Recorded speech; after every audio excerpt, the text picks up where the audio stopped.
ज़बूर 50, साम 50। रब खुदावंद खुदा ने कलाम किया और मशरिक से मगरिब तक दुनिया को बुलाया। सेहून से जो हुस्न का कमाल है, खुदा जलवागर हुआ है। हमारा खुदा आएगा और खामोश नहीं रहेगा। आग उसके आगे आगे भस्म करती जाएगी और उसकी चारों तरफ बड़ी आंधी चलेगी। अपनी उम्मत की अदालत करने के लिए वो आसमान और ज़मीन को तलब करेगा कि मेरे मुकद्दसों को मेरे हजूर जमा करो, जिन्होंने कुर्बानी के ज़रिए मेरे साथ अहद बांधा है। और आसमान उसकी सदाकत बयान करेगा, क्योंकि खुदा आप ही इंसाफ करने वाला है। ए मेरी उम्मत सुन, मैं कलाम करूँगा, और ए इस्राएल मैं तुझ पर गवाही दूंगा। खुदा तेरा खुदा मैं ही हूँ। मैं तुझे तेरी कुर्बानियों के सबब से मलामत नहीं करूँगा, और तेरी सोख्तनी कुर्बानियाँ बराबर मेरे सामने रहती हैं। ना मैं तेरे घर से बैल लूँगा, ना तेरे बाड़े से बकरे, क्योंकि जंगल का एक एक जानवर और हजारों पहाड़ों के चौपाए मेरे ही हैं।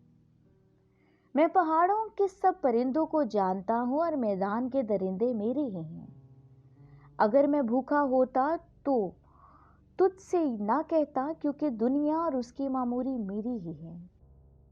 क्या मैं सांडों का गोश्त खाऊंगा या बकरों का खून पीऊंगा?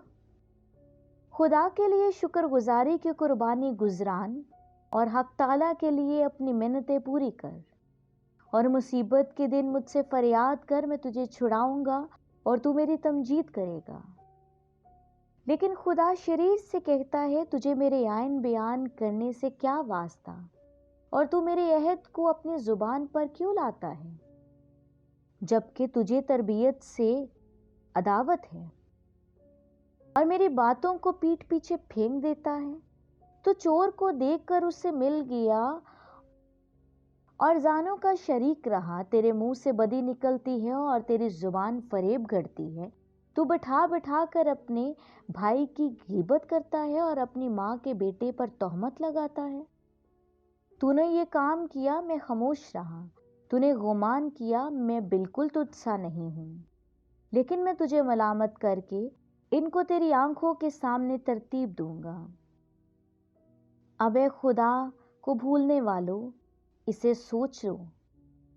ऐसा ना हो कि मैं तुमको फाड़ डालूं और कोई छुड़ाने वाला ना हो। जो शुक्रगुजारी की कुर्बानी गुजारता है, वो मेरी तमजीद करता है, और जो अपना चाल चलन दुरुस्त रखता है, उसको मैं खुदा की निजात दिखाऊंगा। आमीन।